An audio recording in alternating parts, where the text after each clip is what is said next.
My wife looked me in the eye and said she wanted the house, the cars, the art collection, everything except our son. My lawyer begged me to fight to drag her through court for every penny. Instead, I looked at her valid demands and said, "Give it all to her." Everyone thought I had lost my mind, or that old age had finally made me soft. At the final hearing, I signed over assets worth millions without blinking. She smiled that victorious shark-like smile she used when she spent my money. She thought she had stripped me bare until her lawyer leaned in and whispered 5 words that turned her face ghost white. She had no idea she was standing on a trapdoor I built 20 years ago. But before I tell you how she lost everything, let me take you back to the morning my life shattered. If you have ever felt the cold steel of betrayal from the person who sleeps next to you, hit the like button and subscribe because this story is for you. It started on a Tuesday morning in Malibu. The Pacific Ocean was calm that day, a sheet of gray steel stretching out to the horizon visible through the floor-to-ceiling glass walls of our breakfast nook. I was 70 years old, and I had spent 40 of those years building an empire of concrete and glass across America so that I could sit right here and drink my Colombian dark roast in peace. The silence in the house was usually my favorite part of the day. But that morning, the air felt heavy, almost electrical, like the atmosphere before a lightning strike. I was buttering a piece of toast, listening to the rhythmic sound of the waves crashing against the pillars of our deck, when the silence was broken not by a greeting, but by a heavy thud. A thick manila envelope landed directly on my plate, cracking the porcelain and sending my coffee flying across the table. The dark liquid soaked into the Italian silk tablecloth, spreading like a fresh bruise. I did not jump. I did not yell. In the real estate game, panic is the first sign of weakness, so I simply picked up my linen napkin and began to dab at the spill, calmly watching the brown stain expand. I looked up. Veronica stood on the other side of the table. She was 48 years old and beautiful in that sharp, manufactured way that costs $10,000 a month to maintain. She was wearing her tennis whites, even though I knew she hadn't played a set of tennis in 3 years. Her eyes were hidden behind oversized designer sunglasses, but I could feel the coldness radiating from them. She did not ask if I was okay. She did not apologize for the mess. She simply crossed her arms and said, "Harrison, I am done. I want a divorce." I slowly placed the soiled napkin on the table. I had sensed this coming for months. The late nights, the whispered phone calls, the way she pulled away every time I tried to touch her hand. But hearing it out loud still felt like a punch to the gut. I took a breath and asked her what brought this on. She laughed a dry, humorless sound. "Look at you, Harrison. You are old. You are tired. You want to sit here and watch the waves and talk about history. I am still young. I have life to live, and I am tired of playing nursemaid to a man who is past his prime. I want my freedom." I nodded slowly, processing her words. She was right about the age gap. I never hid my age. When we married 10 years ago, she said she loved my maturity. She said she loved my wisdom. Now it seems she only loved the lifestyle my maturity could afford. I asked her what she wanted. She pointed a manicured finger at the envelope on the table. "It is all in there. My lawyers drafted it last night. I want this house in Malibu. It is my style, not yours anyway. I want the penthouse in Tribeca because I need a base in New York for Fashion Week. I want the vintage Porsche collection because, frankly, you are too slow to drive them anymore. And I want a lump sum cash settlement of $5 million. I looked at the house around me. This structure of steel and glass was worth $15 million easily. The penthouse was worth another 10. The cars were priceless. She was asking for nearly 80% of my liquid assets and property. She was trying to skin me alive. Most men would have exploded. They would have thrown the table over. They would have screamed about loyalty and gratitude. But I am not most men. I learned a long time ago that in a negotiation, the person who speaks first loses, and the person who shows emotion dies. I looked at the coffee stain, which had stopped spreading. I asked her a simple question. A question that should have been the first thing on her mind. What about Leo? Leo was our 16-year-old son. He was a quiet, sensitive boy who loved music and books more than business. He had my eyes and, unfortunately, his mother's insecurity. He worshipped Veronica, always trying to get her attention, always trying to be the cool son she wanted, but she always treated him like an accessory that had gone out of style. Veronica sighed, the kind of sigh one makes when asked to do a tedious chore like taking out the trash. She adjusted her sunglasses and said, "That is the other thing, Harrison. You keep him." The air left the room. I felt my hands curl into fists under the table. I asked her to repeat herself, hoping I had misunderstood. She shrugged casually, picking at a piece of lint on her pristine white skirt. I said, "You keep the boy." Leo is 16, Harrison. He is practically an adult. He is moody. He is socially awkward, and frankly, he is depressing to be around. He drags me down. I am starting a new chapter, a vibrant, exciting chapter. I cannot be dragging a brooding teenager around Europe. He is too much like you. He is heavy. My heart hammered against my ribs, not from fear, but from a rage so cold it burned. She was discarding our son like he was a piece of furniture that didn't match her new decor. She wanted the house, the cars, the money, but the flesh and blood. Human being we created was just baggage. At that exact moment, the sliding glass door to the patio slid open. Leo was standing there. He was wearing his oversized headphones around his neck, holding a book. His face was pale. He had heard. He had heard his mother call him a burden. He had heard her trade him for a penthouse. Leo looked at her, his eyes wide with a mixture of shock and devastation. He didn't say a word. He just looked at the woman who had given birth to him, waiting for her to say, it was a joke, waiting for her to say she didn't mean it. Veronica turned and saw him. For a split second, I thought she might show shame. I thought she might try to cover it up. But she didn't. She looked at him with the same indifference she showed the spilled coffee. She said, "Do not look at me like that, Leo. It is not a tragedy. Your father has plenty of money. He will hire the best nannies or tutors or whatever you need. You will be better off with him. I am not cut out to be a mother anymore. I have done my time." Leo dropped his book. It hit the deck with a hollow slap. He looked at me, his eyes filling with tears, and then he turned and ran. He ran down the steps toward the beach, disappearing behind the dunes. I stood up. The chair scraped loudly against the floor. For the first time in 20 years, the mask of the calm businessman slipped. I looked at Veronica, and I saw her for what she truly was. Not a wife, not a partner, not even a mother. She was a parasite, a creature that attached itself, fed until it was full, and then moved on, leaving a hollow shell behind. She checked her diamond watch, a watch I bought her for our 5th anniversary. "I have a brunch appointment at the club," she said, adjusting her bag. "Have your lawyers call my lawyers, Harrison. Let's make this quick. I want to be in New York by the weekend." She turned and walked out of the kitchen, her tennis shoes squeaking on the marble floor. She didn't look back at the beach where her son was crying. She didn't look back at the husband she was destroying. She just walked out into the California sunshine, thinking she had won the lottery. I stood alone in the silence of the $15 million house she claimed was hers. I looked at the coffee stain on the silk. Ruined. Just like this marriage. Just like this life I thought I had built. But as I watched her car pull out of the driveway, a strange calm settled over me. It was the calm of a general who realizes the enemy has just made a fatal mistake. She had attacked my money, and I could have forgiven that.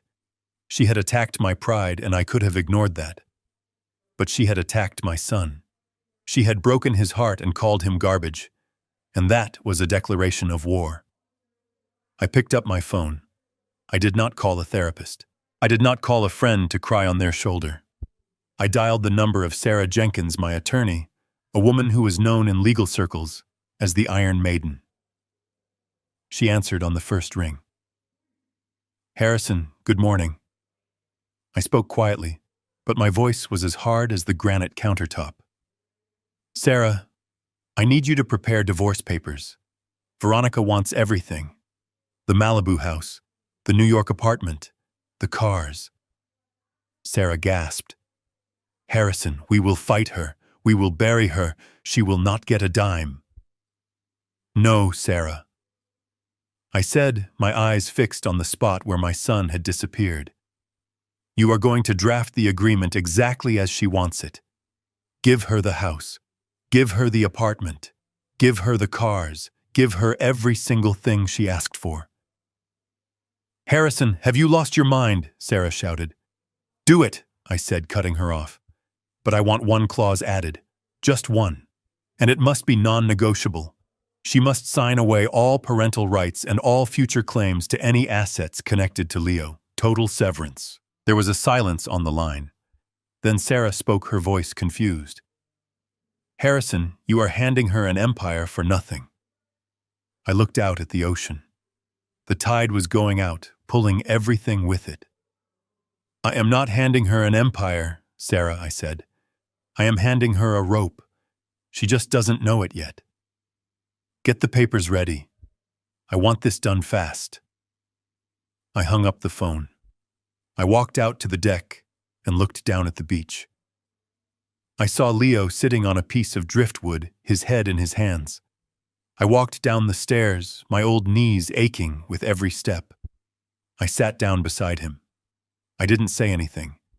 I just put my arm around his shaking shoulders and held him while he cried for the mother who had just thrown him away.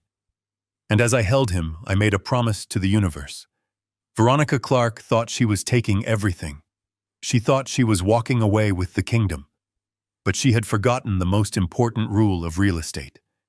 Always check the foundation, because she didn't know that the ground she was so eager to stand on didn't belong to her. It never had. And when the time was right, I was going to pull it out from under her feet and watch her fall.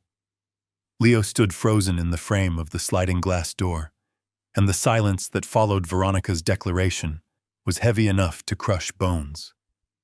He looked small for 16.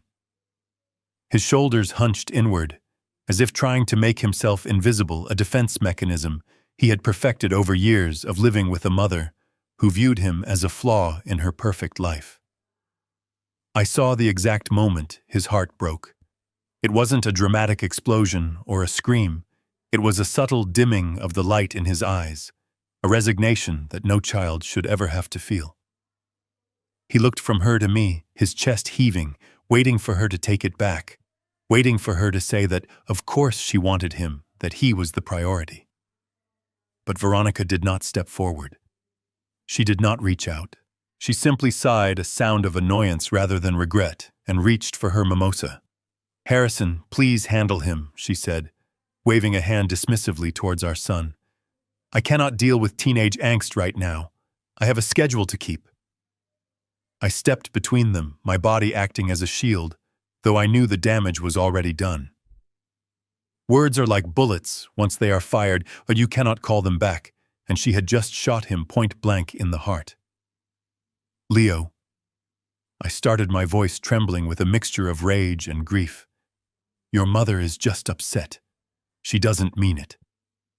But Veronica, cruel, beautiful Veronica, couldn't even let him have that small mercy.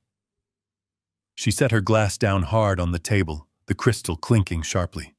Stop coddling him, Harrison, she snapped, her voice cutting through the humid ocean air. Don't make that face at me, Leo. I am not a monster. I am a realist. I am not a nanny, and I am certainly not a jailer. You are 16 years old. You don't need a mother hovering over you. You need resources. Your father has money. He has connections. He will hire people to look after you, people who are paid to deal with your moods. I have done my duty. I gave you life. Now I need to go live mine. The brutality of it was breathtaking. She spoke of our son as if he were a contract she had fulfilled, a subscription she was canceling because she found a better offer elsewhere. Leo let out a sound that was half gasp, half sob. He didn't look at me. He spun around, his sneakers screeching against the polished deck, and he ran. He didn't run toward the beach this time. He ran toward the front of the house, toward the driveway. "Leo, wait," I shouted, ignoring the ache in my hip as I scrambled after him. I chased him through the sprawling living room, past the grand piano he used to play, before she told him it gave her a headache, past the white leather sofas we weren't allowed to sit on. I burst out the front door just in time to see him throwing himself into the passenger seat of my old Ford truck, the one vehicle Veronica refused to ride in because it smelled of dust and hard work. He slammed the door and locked it, curling into a ball against the window. His headphones pulled tight over his ears, as if to block out the world that had just rejected him. I reached the truck, breathless, my hand slapping against the window. "Leo-san, open the door. Please." He wouldn't look at me. He just shook his head, burying his face in his knees. I stood there in the driveway of my $15 million estate, feeling more helpless than I ever had when I was a poor contractor mixing cement by hand. I could buy buildings. I could reshape skylines. But I couldn't buy the pain out of my son's chest. I stayed there for a moment, my hand resting on the warm metal of the truck, promising him silently that I would fix this. I didn't know how yet, but I would fix it. I turned back toward the house. The morning sun glared off the white stucco, blinding and sharp. I walked back inside. The house was quiet again. I expected to find Veronica packing, or perhaps crying, maybe realizing the enormity of what she had just done. I walked into the kitchen. She was standing by the island, her phone pressed to her ear, examining her fingernails with critical precision. "Yes?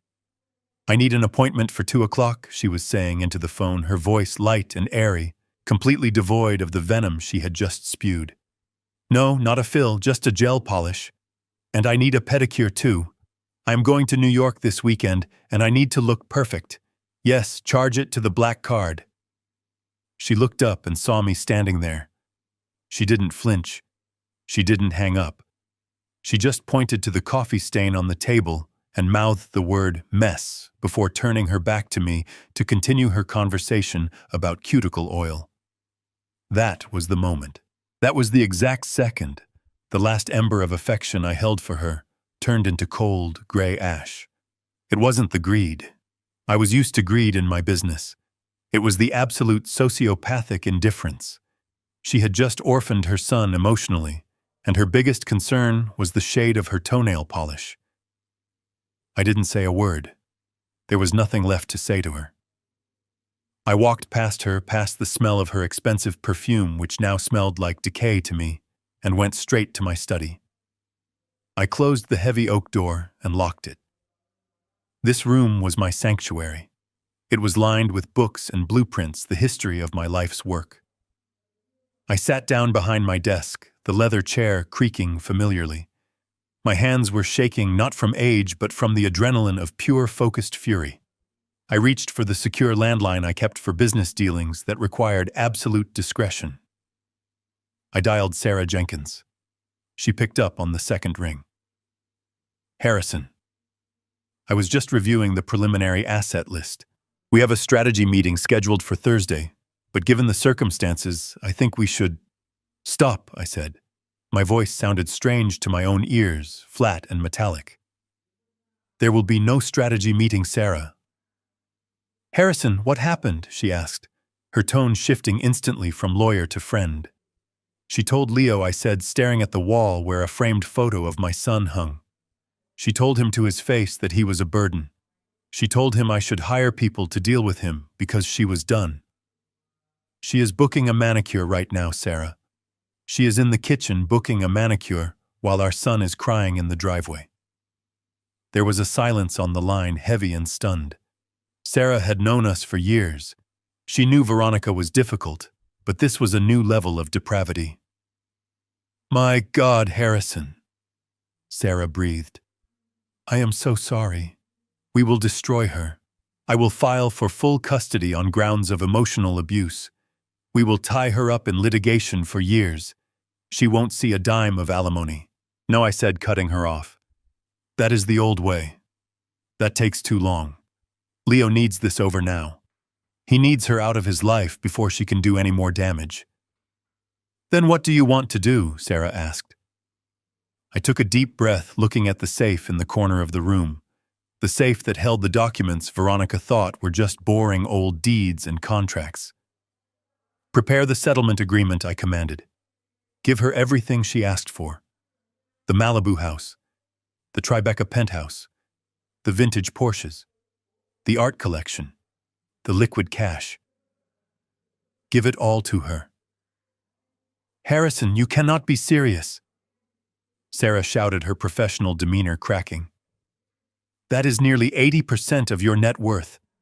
You are angry. You are not thinking clearly. You cannot just hand over $100 million worth of assets to that woman. I am thinking more clearly than I ever have in my life, I replied. I don't want to fight her for the house, Sarah. I want her to have it. I want her to have the keys in her hand. I want her to sign the papers thinking she has won the lottery. But why, Sarah asked, her voice trembling with frustration. Because I need her to sign one specific document, I said, leaning forward, my voice dropping to a whisper.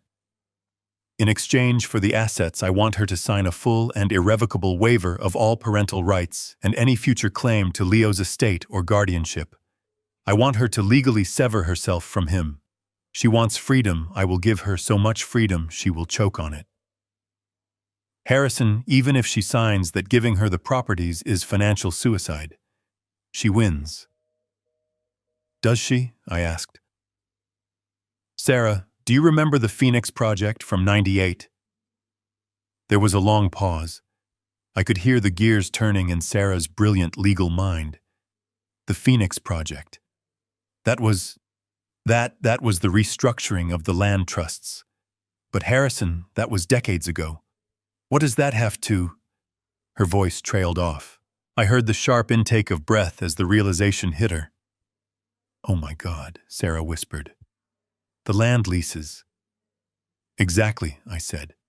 The leases expire at midnight on the day the divorce is finalized. But Harrison, she stammered, if the leases expire, and she owns the structures, but not the land, then she is trespassing, I finished for her. Sarah started to laugh. It was a nervous, incredulous laugh. Harrison, that is diabolical. She will be ruined. The tax implications alone. Do it, I said. Draw up the papers. Make them look standard. Let her lawyers think I am just a broken old man giving up. Let them think they crushed me. I want her to sign as fast as possible. I will have the draft ready by tonight. Sarah said, her voice now sharp with the thrill of the hunt. I hung up the phone. I stood up and walked to the window. Outside, down in the driveway, I could see the silhouette of my son sitting in the truck. I am not giving up, Leo, I whispered to the glass. I am just clearing the battlefield. I walked out of the study and back into the hallway. I could hear Veronica humming in the bedroom, the sound of zippers closing as she packed her designer suitcases. She was happy. She thought the war was over. She had no idea that I had just armed the bomb that would blow her world apart. The elevator ride to the 42nd floor of the Jenkins & Associates building was silent and swift. A silver bullet shooting straight into the sky. I stepped out into the lobby, which smelled of expensive leather and old money, a scent I used to find comforting, but today felt like the air inside a tomb. I walked past the receptionist who nodded with that pitying look people give you when they know you are about to lose everything. I didn't stop. I pushed open the double glass doors to Sarah Jenkins' office and walked into a storm. Sarah was not sitting behind her desk. She was standing by the window, pacing like a caged tiger. When she saw me, she didn't say hello. She slammed a stack of documents onto her mahogany conference table with a force that made the heavy wood vibrate. "You are out of your mind, Harrison," she shouted, her voice echoing off the glass walls. "I have been your attorney for 25 years. I have watched you dismantle competitors. I have watched you negotiate deals that changed the skyline of this city. And now you walk in here and tell me to hand over 80% of your net worth to a woman who is treating you like a discarded shoe. Have you lost your senses? I closed the door quietly behind me and walked to the table. The documents were there. The deed to the Malibu estate, the title transfer for the Tribeca penthouse, the registration papers for the 1964 Porsche 911, and the rest of the vintage fleet. It was a king's ransom laid out on white paper. "Sit down, Sarah," I said, my voice low and steady. "I will not sit down," she fired back, her face flushed with frustration. "Do you understand what you are asking me to do? You are asking me to facilitate the biggest robbery in the history of this firm. We have grounds to fight her, Harrison. We can prove infidelity. I have investigators who can link her to that tennis instructor in West Hollywood. We can drag this out. We can force her to settle for a fraction of this. Why are you surrendering?" I pulled out the chair at the head of the table and sat down. I picked up the deed to the Malibu house. It felt heavy in my hand. I looked at the legal description of the property, the metes and bounds that defined the boundaries of my home. "I am not surrendering, Sarah," I said, looking up at her. "I am concluding a business transaction." "Business transaction," she scoffed, throwing her hands in the air. "She is taking you for everything. The house alone is worth $15 million. The art inside is worth another $5 million. The cars, the New York property. Harrison, this is generational wealth you are signing away. And for what? To get her out of your hair a few months sooner." "No," I said. "To get her out of Leo's life forever." Sarah stopped pacing. She leaned her hands on the table and looked at me, her eyes searching mine for some sign of the man she used to know. "Harrison," she said, her voice softer now, but still urgent. "I drafted the waiver you asked for, the one where she relinquishes all rights to Leo. But you don't need to give her $100 million to get her to sign it. She doesn't want the boy. She told you that. She will sign it for a lot less." "She might," I admitted. "Or she might use him as leverage.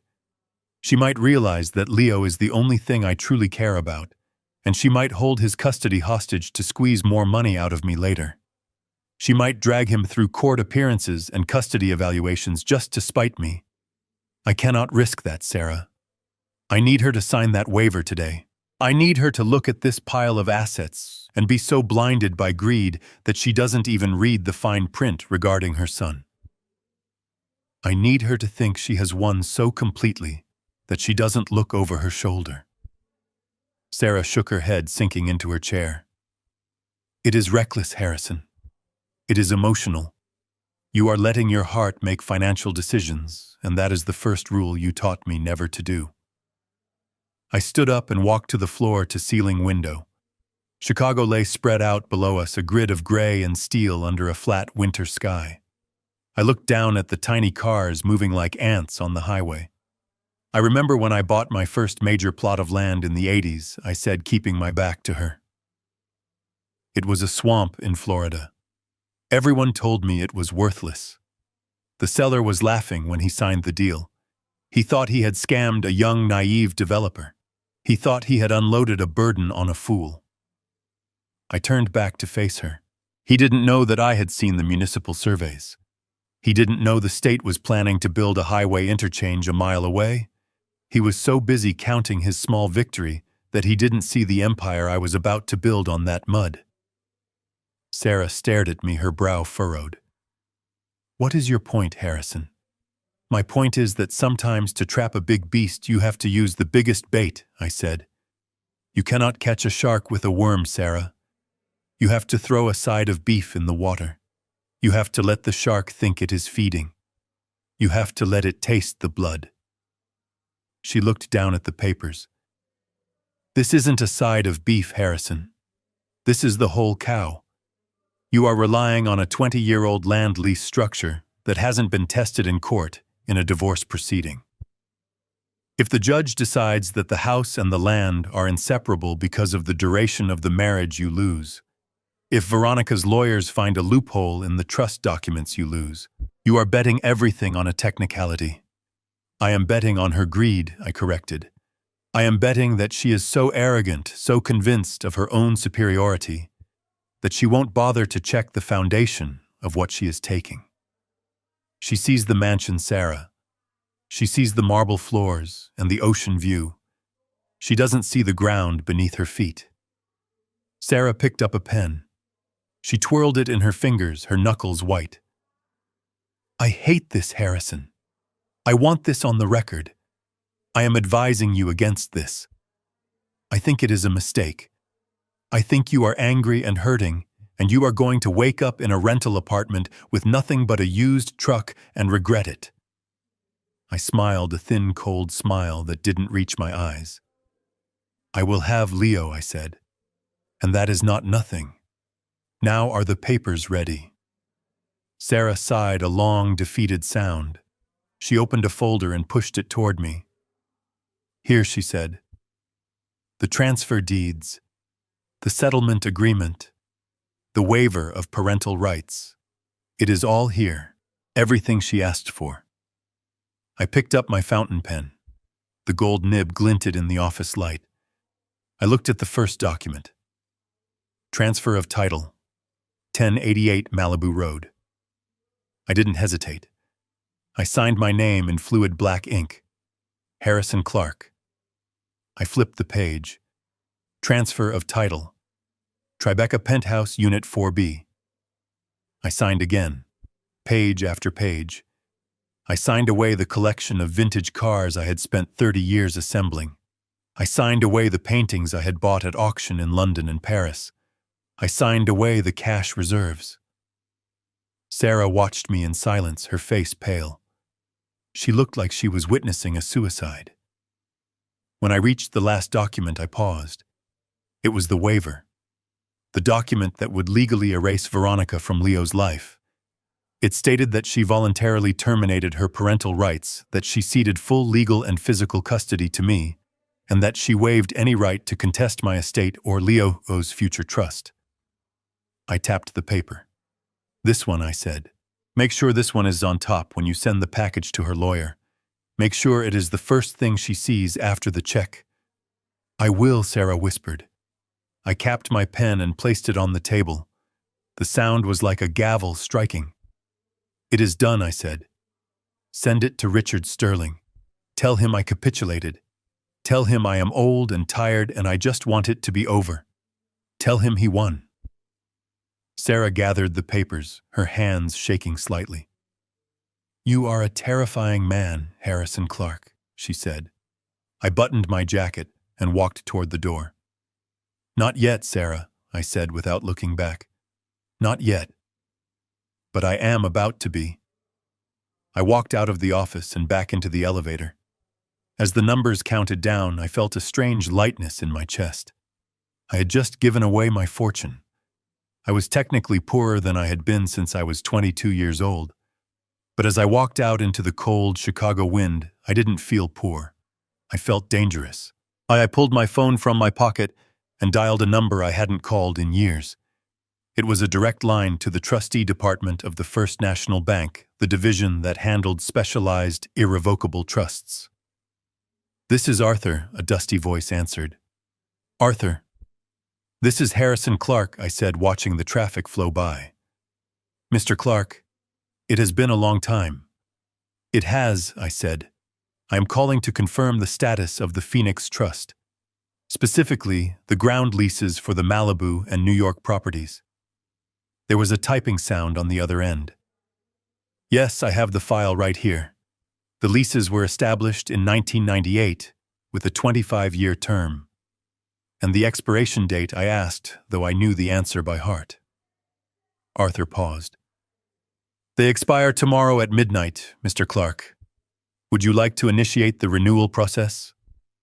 The terms allow for a renewal at fair market value or... No, Arthur, I cut him off. Do not renew them. There was a silence on the line. I beg your pardon, Mr. Clark. If you do not renew, the trust is legally obligated to issue an eviction notice or demand a new lease at current commercial rates. the improvements on the land, the houses. They become liabilities to the structure owner if they don't have a valid ground lease. I know, Arthur, I said, watching a seagull fight against the wind. That is exactly the point. Prepare the notices. I want them served at 1 minute past midnight tomorrow. But sir, who is the current owner of the structures, the notice must be served to the title holder of the house. As of this afternoon, I said, my voice cold and satisfied. The owner is Veronica Clark. Send the bill to her. I hung up the phone. The trap was set. The bait was taken. Now all I had to do was wait for the snap. The conference room at Sterling & Partners was designed to intimidate. It was all chrome and glass perched high above the city like a vulture's nest. I sat on one side of the long frosted glass table, with Sarah next to me. On the other side sat Veronica and Richard Sterling. Richard was a man who smiled too much. He had teeth that looked like they had been bought from a catalog, and a tan that came from a bottle.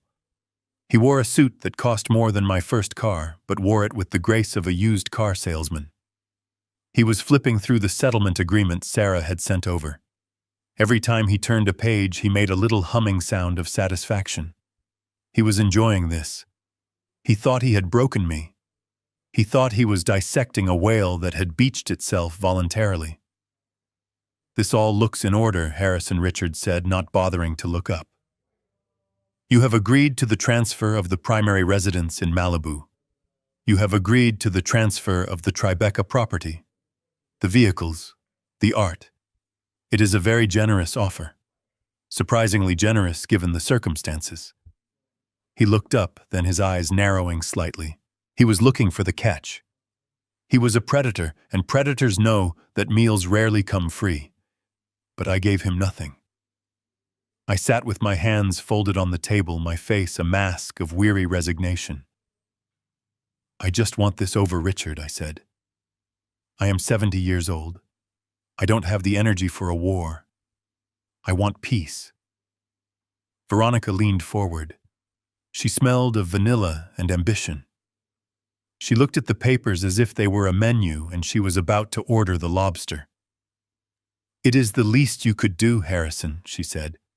After the years I gave you, the best years of my life. I didn't look at her. If I looked at her, I might lose my nerve. I might remember the way she looked at Leo that morning, and I might reach across the table and strangle her. So I looked at the water pitcher in the center of the table instead. However, Richard continued leaning back in his chair and tenting his fingers. My client feels that there are a few outstanding issues. Given the disparity in future earning potential and the lifestyle to which Mrs. Clark has become accustomed, we feel that a simple asset transfer is not quite enough to ensure her security. Sarah stiffened beside me. I could feel the heat radiating off her. Richard, Sarah said, her voice tight. We have given you everything. The real estate alone is worth $25 million. The cars are another $5 million. You are asking for blood from a stone. Richard smiled that oily smile again. We are asking for fairness, Sarah. Harrison is a legend. He can make more money. Veronica cannot. Therefore, we are adding 2 stipulations to the final agreement. First, we require Harrison to cover all legal fees for both parties. Sarah opened her mouth to object, but Richard raised a hand. And second, he said, dropping the hammer. We want a lump sum spousal support buyout. $2 million. Cash. Wired to Veronica's personal account within 24 hours of signing. Sarah slammed her hand on the table. Absolutely not, she shouted. That is extortion, Richard. We are walking. Harrison, get up. We are going to court. I didn't move. I watched Veronica. Her eyes had widened at the mention of the $2 million.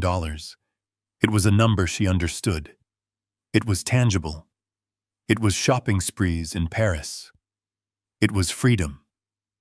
She was practically vibrating with greed. $2 million, I said softly. Yes, Richard said, confident now. $2 million. Or we don't sign today. We drag this out. We depose you. We audit your books going back 30 years. We make your life a living hell, Harrison. I looked at Sarah. She was red in the face, ready to fight to the death for me. She was a good lawyer, a good friend, but she didn't know the endgame. Sit down, Sarah, I said. Harrison, don't you dare, she warned. I turned to Richard.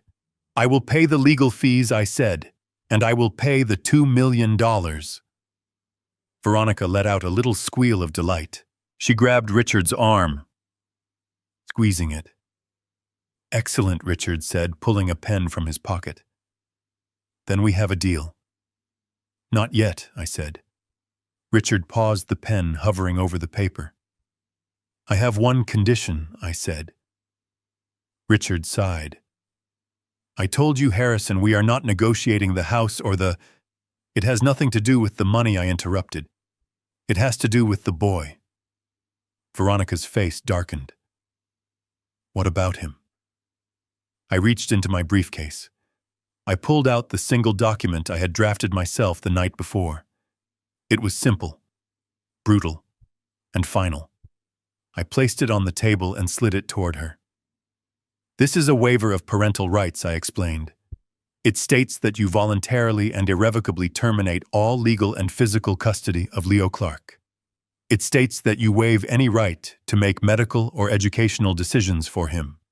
And most importantly, it states that you waive any future claim to his estate, his trust funds, or any assets held in his name now or in the future. You walk away, Veronica, completely.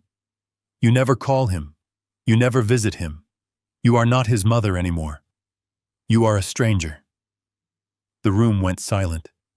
Even Richard looked uncomfortable.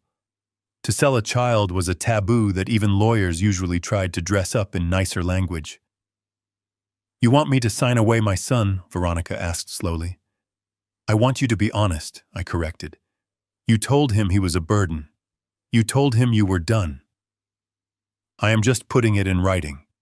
You sign this and you get the $2 million. You don't sign it and the deal is off. We go to court. And in court, Veronica, I will spend every dime I have to make sure you get nothing. I will burn the money before I let you have it. She looked at the document. Then she looked at Richard. Is it legal? She asked. Richard shrugged. It is unusual. But if you sign it voluntarily, yes, it is binding. But Veronica, think about the optics. If this gets out... I don't care about optics, she snapped. I care about my future. She looked at me. Her eyes were cold, dead things. He hates me anyway, she said, justifying it to herself. He is always moping. He reminds me of how old I am getting. It is better for him this way. He needs a father. She reached for the pen. She didn't hesitate. She didn't tremble. She didn't ask to read the fine print. She didn't ask if she could say goodbye. She just saw the $2 million waiting on the other side of that signature. She pressed the tip of the pen to the paper. The scratching sound was loud in the quiet room. Veronica Clark. She signed it with a flourish. There, she said, pushing the paper back to me. He is your problem now. Where is my check?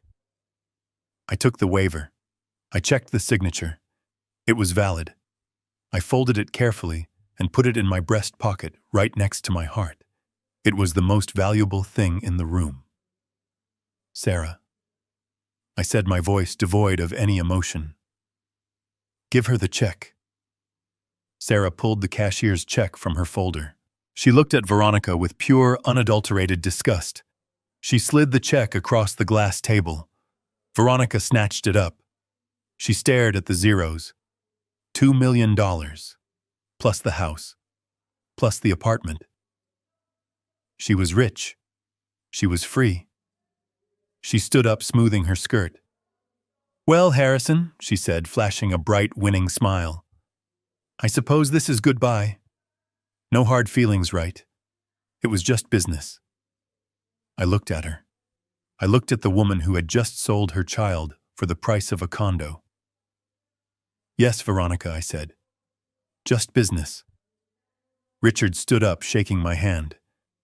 A pleasure doing business with you, Harrison. You are a gentleman. I stood up. I felt heavy and light at the same time. Enjoy the house, Veronica, I said. It is a beautiful structure.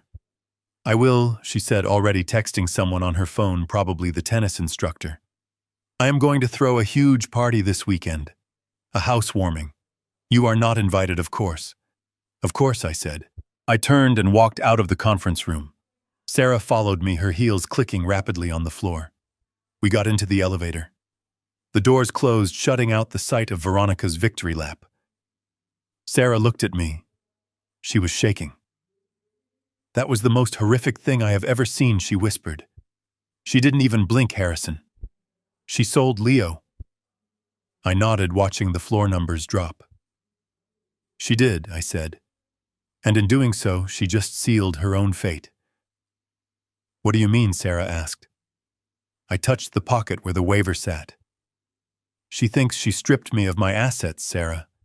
She thinks she took the house and the land and the future. But she forgot one thing. The elevator chimed as we reached the lobby.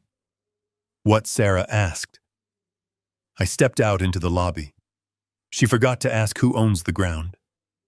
I said. I walked out into the street. The sun was setting, painting the city in shades of blood and gold. It was done. She had the house. I had the boy. And in 24 hours, the clock on the Phoenix Trust would strike midnight. I took out my phone and sent a single text message to my trustee, Arthur. It is signed. Execute the eviction notice at 12:01 a.m. I put the phone away. I needed to go home. I needed to go to the small rental apartment I had secured that morning. I needed to tell Leo that he was safe, that he was never going to be rejected again. Veronica Clark was planning a party. I was planning a funeral for her lifestyle, and the guest of honor was going to be reality. The day we left the Malibu house felt less like a move and more like a deportation.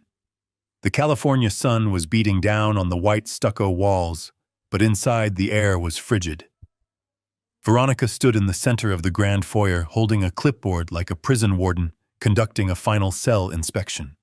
She was wearing a silk caftan and sipping sparkling water, watching with hawk-like intensity as Leo and I carried our lives out in cardboard boxes. She wasn't helping.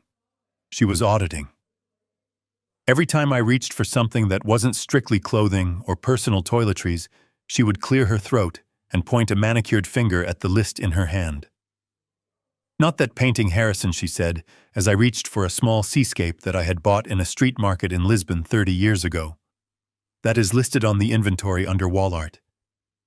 It stays. It cost $50, Veronica. I said, my voice heavy with exhaustion. It has no value.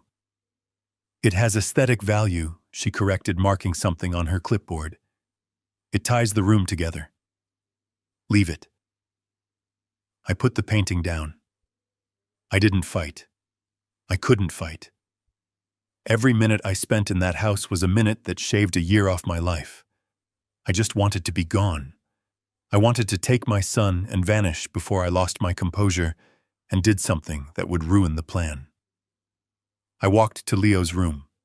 He was packing his books, his hands moving with a slow, heavy sadness that broke my heart. His room, which used to be his sanctuary, was now just a collection of assets owned by his mother. She had already tagged his gaming computer and his television with little blue stickers that meant, "Do not remove." "Just the clothes, Leo," I said gently, "and the books. Leave the rest. We will buy new things, better things." He looked at me, his eyes red. "It isn't about the things, Dad. It's that she wants them more than she wants me. She wants my TV, but she doesn't want me to watch it." I pulled him into a hug. "I know, son. I know. But we are leaving, and that is the most important thing. We are escaping." We carried his boxes out to the driveway. My 1998 Ford F-150 was parked there, the only vehicle Veronica hadn't claimed in the divorce, because she said it looked like something a gardener would drive. It was rusted, the suspension was shot, and the air conditioning hadn't worked in a decade, but it was mine. It was the only thing on this property that was truly mine anymore. We were loading the last of the boxes into the truck bed when I heard a commotion from the living room. I dropped the tailgate and ran back inside. Leo was standing by the grand piano in the corner of the living room. It was a Steinway vintage 1920s with chipped keys and a scar on the lid where I had dropped a candlestick years ago. It wasn't the most expensive item in the house, but it was the soul of the room. My father had taught me to play on that piano. I had taught Leo to play on that piano. It was the only thing that had ever brought us peace in this house. Leo had his arms wrapped around the bench, trying to drag it toward the door. He was straining his face, flushed with effort and desperation. Veronica was standing in front of him, blocking his path. She wasn't shouting. She was smiling, that tight, condescending smile that made me want to scream. "Put it down, Leo," she said, taking a sip of her water. "You are scratching the floor." "It is mine," Leo shouted, his voice cracking. "Grandpa gave it to Dad. Dad gave it to me. You don't even play. You hate music." "It doesn't matter if I play," Veronica said coolly. "It is listed as a furnishing in the primary residence. The settlement agreement your father signed yesterday transfers all furnishings to me. It stays." Leo looked at me as I entered the room. "Dad, tell her. Tell her it's ours. We can't leave it. It's Grandpa's." I looked at the piano. I looked at the woman standing in front of it. She didn't want the piano. She probably couldn't even tell the difference between a middle C and a door hinge. She wanted it because Leo loved it. She wanted it because taking it hurt him, and hurting him was her way of proving she had won. It was a power move, pure and simple. I walked over to Leo. I put my hands on his shoulders. I could feel him trembling. "Leo," I said softly, "let it go." "But Dad," he pleaded, tears spilling onto his cheeks. "It is just wood and wire, son," I said, staring hard at Veronica. "It is just a thing. We carry the music in our heads. She can keep the box. She can keep the silence." Veronica laughed. "That is very poetic, Harrison. But yes, I will keep the box. It looks good in this corner. Now please get this junk out of my house. I have decorators coming at 2. I steered Leo away from the piano. He resisted for a moment, his fingers trailing over the ivory keys one last time, and then he slumped against me, defeated. We walked out of the living room, leaving the ghost of my father and the music of our past behind. We walked out the front door into the blinding heat. We climbed into the old truck. The cab smelled of stale coffee and gasoline, a stark contrast to the lavender-scented air of the mansion. I started the engine. It coughed, sputtered, and then roared to life with a defiant growl. Veronica stood in this doorway, framed by the massive oak columns. She looked like a queen surveying her conquered lands. She waved a tiny mocking flutter of her fingers. "Goodbye, boys," she called out. "Don't be strangers. Actually do. It is better for everyone." I put the truck in gear. I didn't wave back. I didn't flip her off, though the urge was strong. I just looked at her one last time. I looked at the house she was so proud of. I looked at the land she was standing on. Leo was crying silently in the passenger seat, looking out the side mirror as his childhood home receded into the distance. I reached over and squeezed his knee. "Don't look back." "Leo," I said, "we are not going that way." The heavy iron gates of the estate swung shut behind us with a final metallic clang. We were out. We were homeless, in a sense.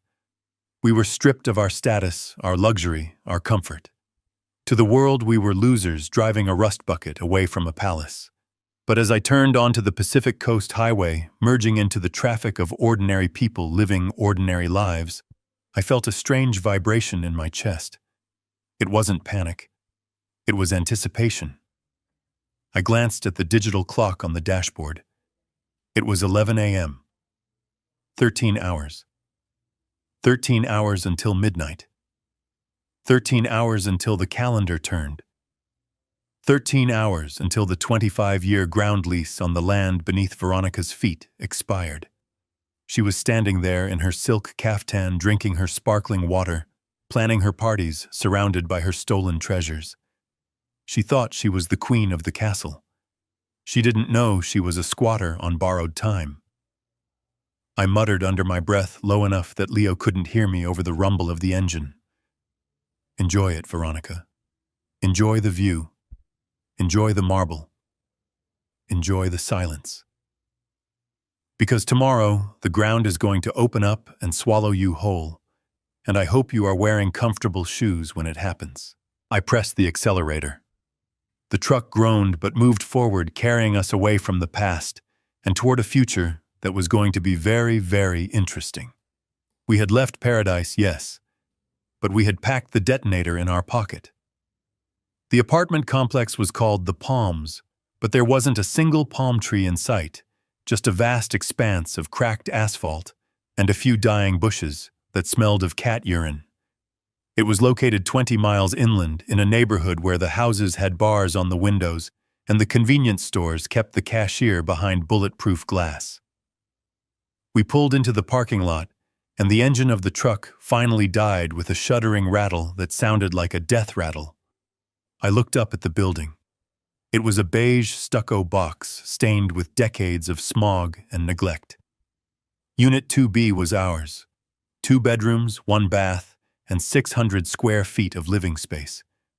It cost $1,200 a month, which was less than what Veronica spent on bottled water in a week. Home sweet home, Leo, I said, trying to inject a note of optimism into my voice that I didn't feel. Leo didn't answer. He grabbed his duffel bag and slammed the truck door so hard the side mirror wobbled. He walked toward the stairwell, his head down, his headphones on, trying to block out the sound of a couple arguing loudly on a balcony above us. We carried the boxes up the stairs. The elevator was out of order, a piece of paper taped to the doors, with the words broken scribbled in black marker. My knees popped and ground with every step. At 70 years old, carrying 40-pound boxes up 2 flights of concrete stairs is not exercise, it is torture. But I did it. I carried box after box, sweating through my shirt, my breath coming in short, sharp gasps. When we finally got everything inside, the apartment was stiflingly hot. The air conditioning unit in the window was ancient and covered in a layer of grime that suggested it hadn't been turned on since the Reagan administration. I flipped the switch and it coughed out a cloud of dust and a noise like a jet engine. But the air that came out was barely lukewarm. Leo dropped his bag in the center of the living room. The carpet was a shade of brown that was designed to hide stains, but failed to hide the cigarette burns near the door. The walls were thin. We could hear the bass of a stereo thumping from the unit next door, and the sound of a baby crying from the unit below. Leo looked around. He looked at the peeling paint on the ceiling. He looked at the kitchen, which was a galley so narrow you couldn't open the oven and the fridge at the same time. He looked at the single window which looked out onto a brick wall and a dumpster. "This is it," he asked, his voice flat and dead. "This is where we live now." "It is temporary, son," I said, wiping the sweat from my forehead with a handkerchief. "Just until we get settled. Just until the dust settles." He turned to look at me, and for the first time since we left Malibu, the sadness in his eyes was replaced by a white-hot anger. "Temporary," he repeated. "Dad, look at this place. It is a dump. It smells like mold and old soup. We had a mansion this morning. We had a beach, and now we are here. Why?" I walked to the kitchen sink to get a glass of water. I turned the handle. The faucet groaned and a stream of brown water sputtered out, followed by a steady, rhythmic drip that echoed in the small space. Drip, drip, drip. "I told you, Leo," I said, watching the water run until it turned clear. "I made a deal. I had to give her the assets to get full custody. It was the price of freedom." Leo laughed, a harsh, bitter sound that didn't belong in the throat of a 16-year-old boy. The price of freedom, he mocked. No, Dad. It was the price of you being a coward. I stiffened. I turned off the tap and faced him. I am not a coward, Leo. Yes, you are, he shouted, his hands balling into fists at his sides. You are Harrison Clark. You built half the city. You are a billionaire. Or you were. You let her walk all over you. You let her take everything. You let her take my piano. You let her kick us out like we were garbage. And you didn't even fight. You just signed the papers and thanked her for the privilege.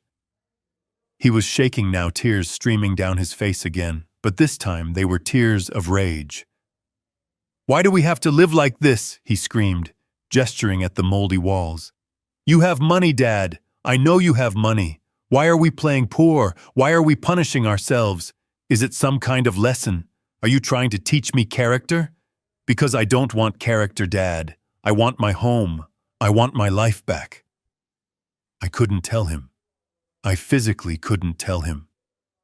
If I told him now, if I told him that I still had millions stashed in offshore accounts and blind trusts, if I told him that this apartment was just a stage set for the final act of my revenge, he might slip.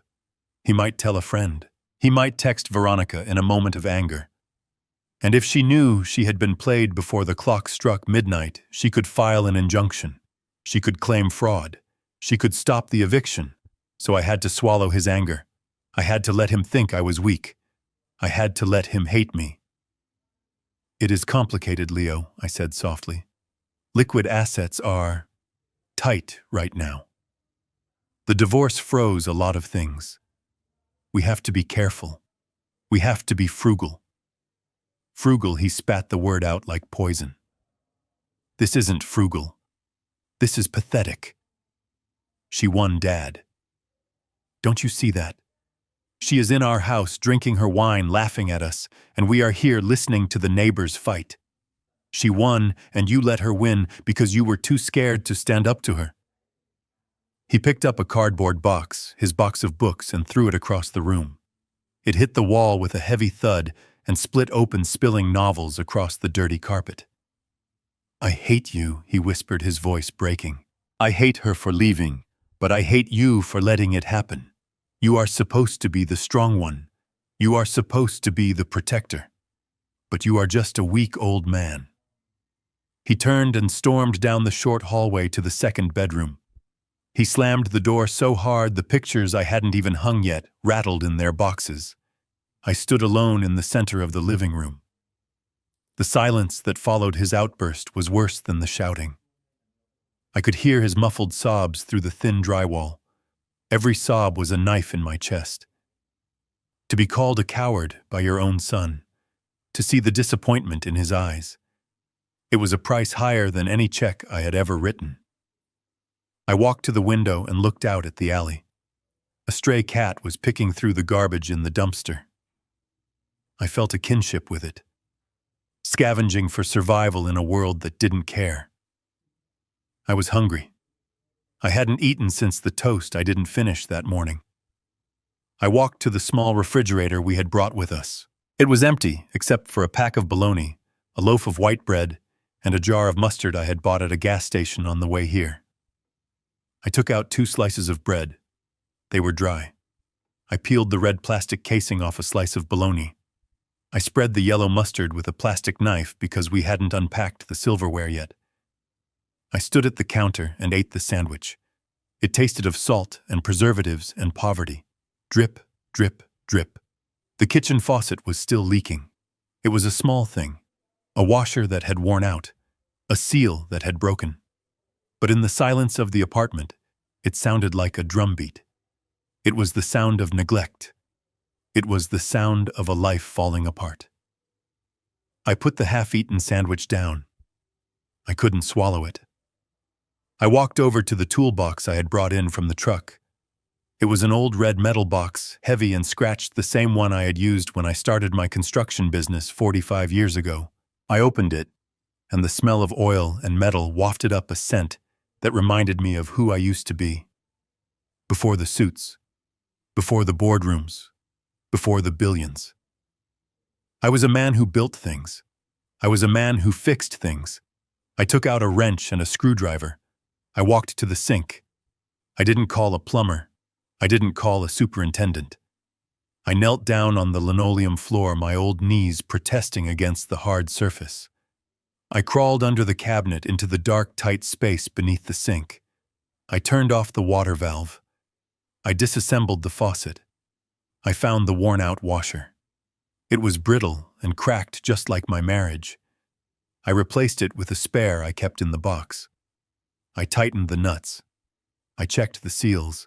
My hands were covered in grease. My back ached. I was 70 years old, and I was lying on the floor of a cheap apartment, fixing a plumbing fixture that wasn't even mine. But as I worked, the noise in my head quieted. The pain in my chest eased just a fraction. This was a problem I could solve. This was something broken that I could make whole again. I crawled out from under the sink and turned the water back on. The stream was steady. I turned the handle off. Silence. No drip. No leak. It held. I washed my hands in the sink, scrubbing the grease from my knuckles with dish soap. I looked at my reflection in the dark window glass. I looked tired. I looked old. I looked exactly like the beaten man Veronica thought I was. But as I dried my hands on a paper towel, I glanced at my watch. 6 p.m., 6 hours left. Leo was crying in his room, thinking his life was over. Veronica was likely drinking champagne in Malibu, thinking her life had just begun. And I was here eating bologna and fixing pipes. Let them think I am broken, I thought.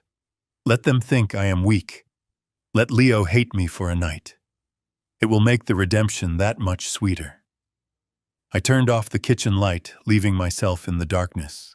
I sat down on one of the unopened boxes and waited. I was good at waiting. I had waited 20 years for the market to turn. I had waited 10 years to buy the right parcel of land. I could wait 6 hours for the axe to fall. The ground beneath Veronica's feet was already trembling. She just couldn't feel it yet. But soon, very soon, she would feel nothing else. 2 weeks of living in the apartment had turned my hands rough and my patience thin. The faucet was fixed, but the walls still smelled of despair, and every morning I woke up to the sound of Leo trying to be quiet in the kitchen, making instant oatmeal with water because we were rationing the milk. It was a performance, a necessary theater of poverty, but that didn't make the reality of it any less grinding. I needed to maintain the illusion of total defeat just a little longer. I decided it was time to make an appearance in my old world. I put on my best suit. It was a charcoal gray Italian cut that used to fit me like armor, but now hung a little loose on my frame after weeks of stress and skipped meals. I drove the rusted Ford truck to the Coastline Club. It was the kind of place where deals were made over lobster thermidor, and the valet parking cost more than my current weekly grocery budget. I was meeting George, a city zoning commissioner I had known for 30 years. He was one of the few people who returned my calls after the news of the divorce settlement hit the grapevine. The valet looked at my truck with open disdain. He hesitated before taking the keys, as if he was afraid the rust might be contagious. I handed him a $5 bill, which was all I had in my pocket, and walked inside. The air conditioning hit me like a wall of money. The smell of truffle oil and expensive perfume filled my lungs, reminding me of everything I had voluntarily walked away from. I sat at a corner table with George. He looked uncomfortable.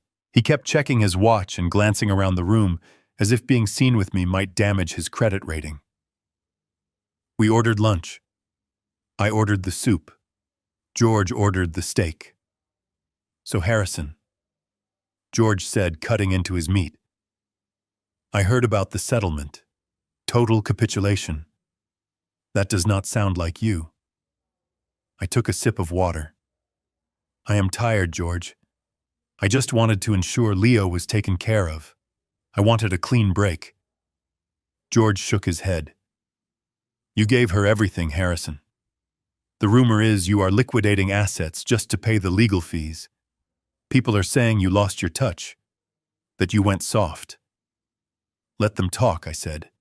Reputation is a currency, George, but peace of mind is an asset. We finished the meal in awkward silence. When the check came, I reached for my wallet. It was a reflex. For 40 years, I had always paid the check. It was a power move. It was habit. I pulled out my black Centurion card, the heavy titanium rectangle that used to open any door in the world. I handed it to the waiter. He took it with a smile and walked away. 2 minutes later, he returned. The smile was gone. He leaned down and whispered in a voice that was meant to be discreet, but sounded like a shout in the quiet restaurant. I am sorry, Mr. Clark. The card was declined. I felt the blood rush to my face. Of course it was declined. The accounts were linked to the assets I had transferred.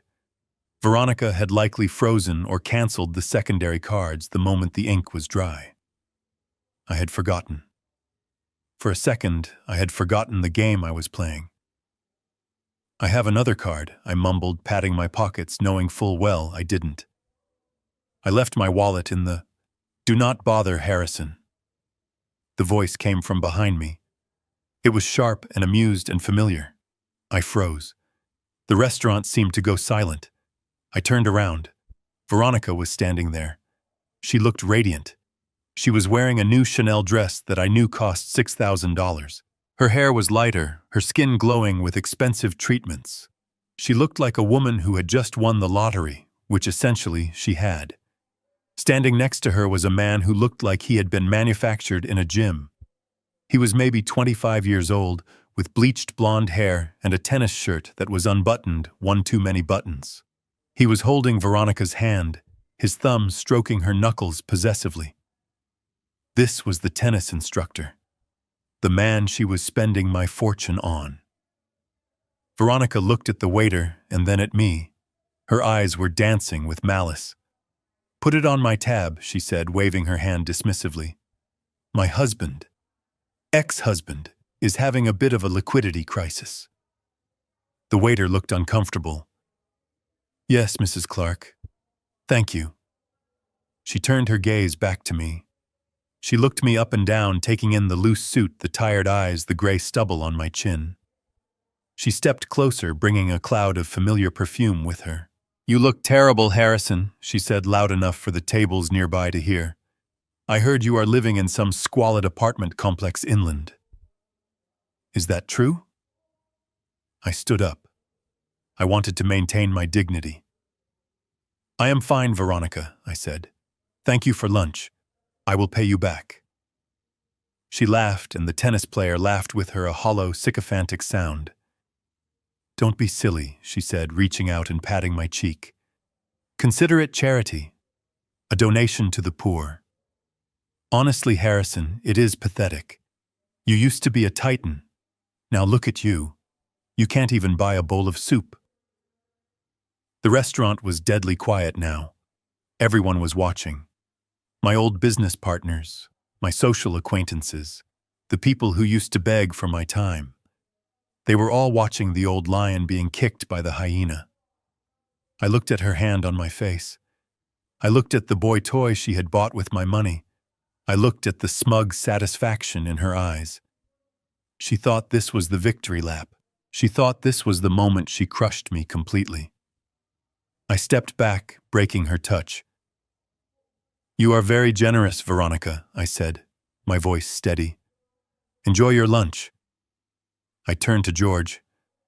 "I am sorry about this, George." George didn't look at me. He was looking at his steak, suddenly finding it very interesting.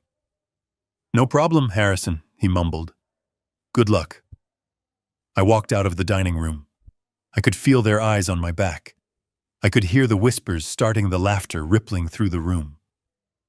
I walked past the host stand, past the bar where people turned to stare. I walked out into the bright, blinding sunlight of the valet stand. The valet brought my rusted truck around. It sputtered and backfired, a loud gunshot sound that made a woman waiting for her Mercedes jump. I climbed inside. The seat was hot. The air was stale. I sat there for a moment, gripping the steering wheel until my knuckles turned white. The humiliation burned in my chest like acid.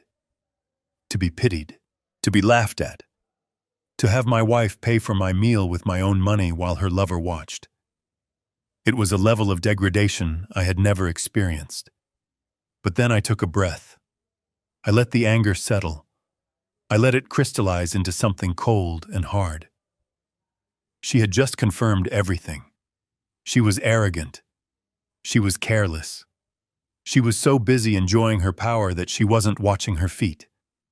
She was spending money she didn't technically have on credit lines, secured by assets she didn't fully control. I reached into the glove compartment and pulled out a burner phone. It was a cheap, prepaid device, untraceable and secure. I powered it on. I dialed a number I had memorized weeks ago. It rang once. Yes, a voice answered. It was Arthur, the trustee. I looked back at the restaurant entrance. I could see Veronica and her tennis player walking in laughing like royalty. It is time I said, my voice devoid of the shame I had just shown the world. Are you sure, Mr. Clark? Arthur asked.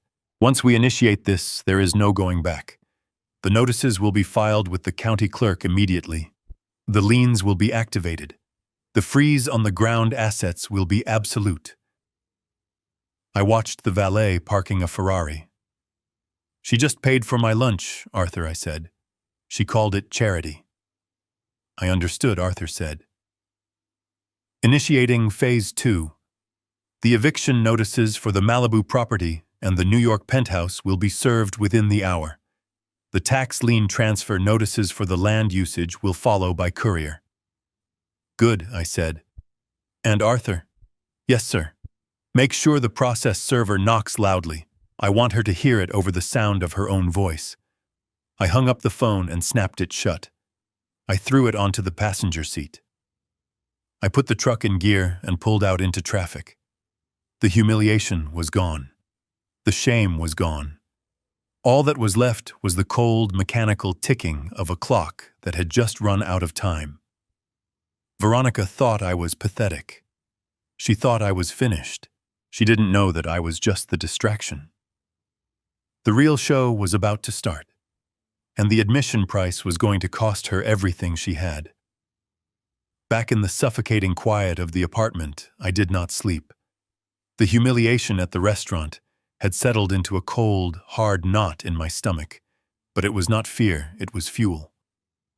I waited until Leo's breathing in the next room evened out into the heavy rhythm of teenage sleep before I knelt down beside the stack of boxes in the corner. Veronica had supervised the packing with the eye of a vulture looking for carry-on, but she had only been looking for things that glittered. She wanted the silver, the crystal, the first editions. She had completely ignored the battered gray metal lockbox that I had kept under my desk for 20 years. To her, it looked like a container for tax receipts or old warranty manuals. To me, it was the nuclear football.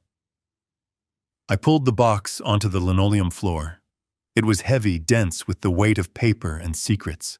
I dialed the combination on the rusty tumbler. 3, 2, 9. It clicked open with a sound that felt loud in the small room. Inside there were no diamonds, no stacks of cash, just files. Manila folders worn soft at the edges, smelling of dust and time. I flipped past the birth certificates and the insurance policies until I found the one at the very back. It was labeled in my own handwriting from a quarter of a century ago. Project Phoenix, 1998. I opened the file and spread the documents out on the cheap laminate floor.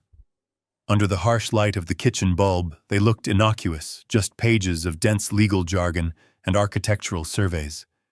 But as I traced the lines on the site maps, I felt a surge of the old power returning. I was not just a 70-year-old man eating bologna sandwiches. I was Harrison Clark, the man who had reshaped the zoning laws of this city. 25 years ago, after my first marriage dissolved and took half my net worth with it, I made a vow. I swore that no one would ever take my foundation again. I realized then that ownership was an illusion if you didn't control the ground. So I had engaged in a complex and aggressive restructuring of my entire portfolio. I created a bifurcated ownership model. It was a strategy usually reserved for commercial skyscrapers or mobile home parks, not luxury residential estates. I picked up the trust deed. It was a beautiful piece of legal engineering. In 1998, I had transferred the physical land, the dirt, the sand, the bedrock of the Malibu estate, and the footprint of the New York building into an irrevocable trust. The trust was named Leo's Future Trust. I had appointed a corporate trustee to manage it effectively, removing the land from my personal assets. Then I had my personal holding company, which owned the physical houses, the wood, the glass, the marble sign, a 99-year ground lease with the trust. But there was a clause, a poison pill clause buried on page 47, section C, paragraph 4.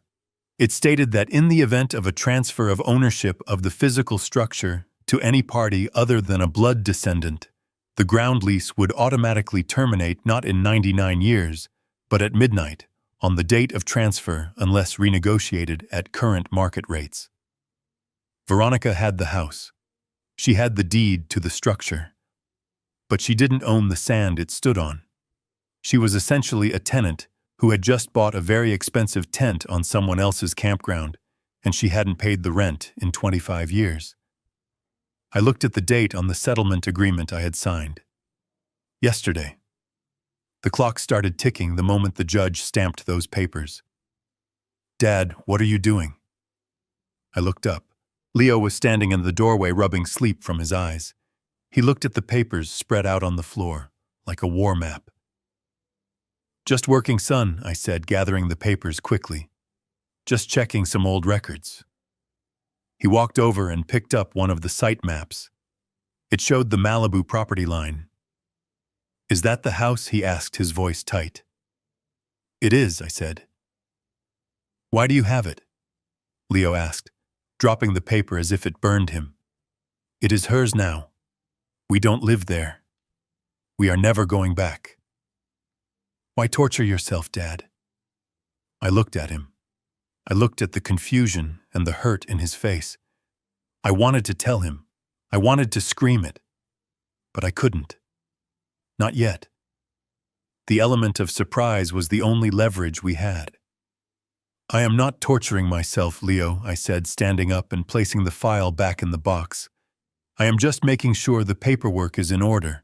Sometimes, son, the things people throw away are the most valuable things of all. Go back to bed. Tomorrow is going to be a very busy day." He looked at me skeptically, but he was too tired to argue. He shuffled back to his room. I waited until his door clicked shut, then I grabbed my jacket and the metal box. I needed to make a delivery. I drove the truck through the sleeping city. The streets were empty, the streetlights reflecting off the hood. I pulled into the parking lot of a 24-hour diner near the airport. It was the kind of place where truck drivers and shift workers ate pie at 3 in the morning. In the back booth, a man was waiting for me. He was older than me, with skin like parchment paper and a suit that looked like it was from another era. He was drinking tea and reading a newspaper with a magnifying glass. This was Arthur. He had been my personal banker and trustee for 40 years. He knew where every body was buried because he had dug most of the holes. I slid into the booth opposite him. I didn't say hello, I just placed the metal box on the table between us. Arthur looked at the box, then at me. His eyes were clear and sharp behind his thick glasses. "You look like hell, Harrison," he said, his voice raspy. "I feel like hell, Arthur," I replied. "But I am waking up." Arthur nodded. He tapped the box. "Is this it?" "This is it," I said. "The Phoenix file." Arthur opened the box and took out the trust documents. He didn't need to read them. He had drafted them with me. He ran his hand over the paper like he was greeting an old friend.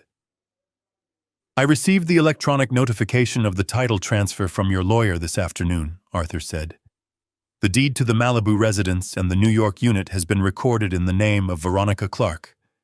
I nodded, signaling the waitress for coffee. "It is done then." It is done, Arthur confirmed.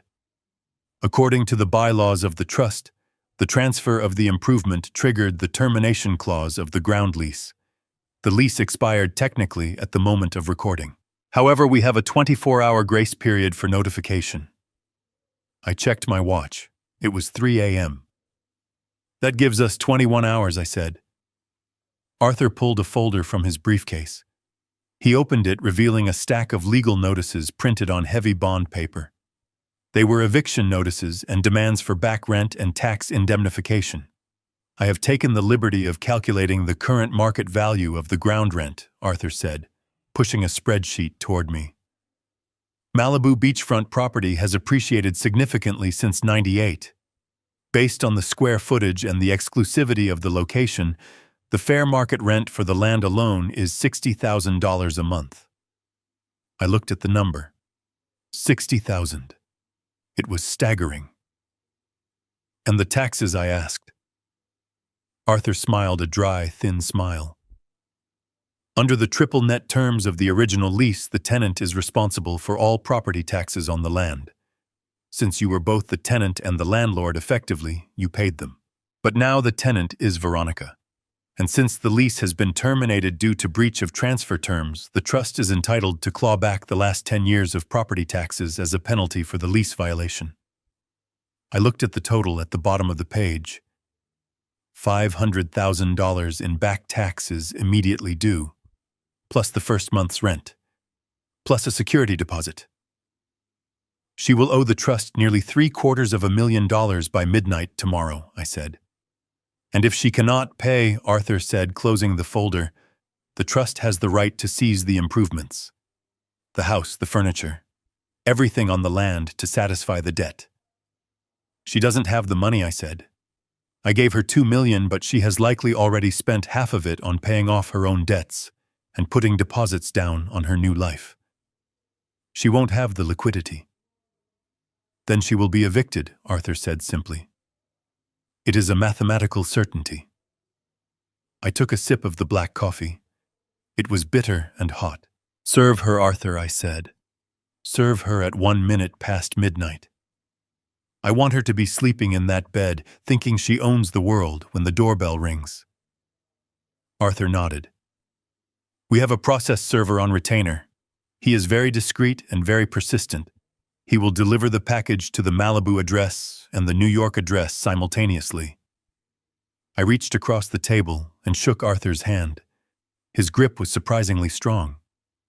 Thank you, Arthur, for keeping this safe, for all these years. Arthur looked at me, his expression softening slightly. You built a fortress, Harrison, he said. You just forgot to live in it. Now you are using the bricks to bury your enemies. It is a valid strategy. I stood up, taking the metal box back. It is not about burying her, Arthur, I said. It is about digging my son out. I walked out of the diner, leaving Arthur to his tea and his calculations. The sky was beginning to turn gray in the east. A new day was coming. The day Veronica Clark would find out that gravity is a very harsh mistress. I drove back to the apartment, feeling the vibration of the engine in my bones. I wasn't tired anymore. I was electrified. I had given her the rope. I had watched her tie the knot. Now all I had to do was kick the chair away. When I got back to the apartment, Leo was awake, sitting on the couch, staring at the wall. Where did you go? He asked, not looking at me. I went to work, Leo, I said, walking into the kitchen to make him breakfast. I went to get our life back. He didn't ask what I meant. He just shook his head and turned away. He didn't believe me. Not yet. But he would. By tomorrow morning, he would understand everything. I sat down at the small dining table and watched the sun come up over the parking lot. The light hit the peeling paint and the cracked asphalt, making everything look stark and ugly. But for the first time since this nightmare began, the ugliness didn't bother me, because I knew it was temporary. The clock was ticking. Tick, tick, tick. Every second brought Veronica closer to the edge of the cliff she didn't even know she was standing on. And I was going to enjoy the fall. The lights of the Malibu mansion were blazing so brightly, they probably served as a beacon for ships at sea. From where I sat in my darkened truck parked a quarter-mile down the coast highway, I could see the glow radiating into the night sky. It was the color of burning money. Veronica was not known for subtlety. She was throwing a housewarming party to end all housewarming parties, a coronation ceremony for the Queen of the Coast. Inside, I knew exactly what was happening. I could picture it with the clarity of a man who had watched her operate for a decade. The champagne would be vintage Dom Perignon, flowing like water into crystal flutes. The music would be loud, a thumping bass line shaking the floors I had laid myself. She would be wearing something white, something bridal, something that screamed innocence while she stood in the center of the wreckage she had caused. She was surrounded by her court. The tennis instructor was there, of course, probably wearing a linen suit she had bought him yesterday. Her friends from the club, the women who had whispered about me behind my back, were there drinking my wine and laughing at my expense. They were toasting her victory. They were celebrating the liberation of Veronica Clark from the tyranny of her boring old husband. I checked my watch. It was 11:55. 5 minutes. I imagined Veronica raising her glass. I could almost hear her voice, shrill and triumphant, cutting through the noise. To me, she would be saying, "To the Queen of the Castle, to getting what we deserve." She had no idea how right she was. She was about to get exactly what she deserved. At the service entrance of the estate, a nondescript gray sedan pulled up. It wasn't a guest. It wasn't a caterer. It was a man named Mr. Henderson, not my accountant, but a process server Arthur had hired. A man who specialized in delivering bad news to people who didn't want to hear it. He checked his watch. He waited. He was a professional. He wouldn't knock a second before midnight. The law is precise, and so was he. Inside the house, the party was reaching its peak. Veronica was likely giving a tour, showing off the master bedroom, showing off the ocean view from the balcony, boasting about how she had negotiated the settlement. She would be pointing out the art on the walls, claiming she had curated it. She would be touching the marble countertops, claiming ownership over every square inch of stone and glass. Midnight struck. The 12th chime of the grandfather clock in the hall would have been drowned out by the music, but the doorbell was loud. It was a deep, resonant gong that echoed through the house. Veronica probably frowned. Who could be arriving at midnight? Perhaps a surprise guest. Perhaps a celebrity. She loved surprises when they were wrapped in gold paper. She walked to the door, her heels clicking on the foyer tiles. She opened it, expecting a gift. She found a man in a cheap suit holding a thick envelope. "Delivery for Veronica Clark," the man said, his voice flat and bored.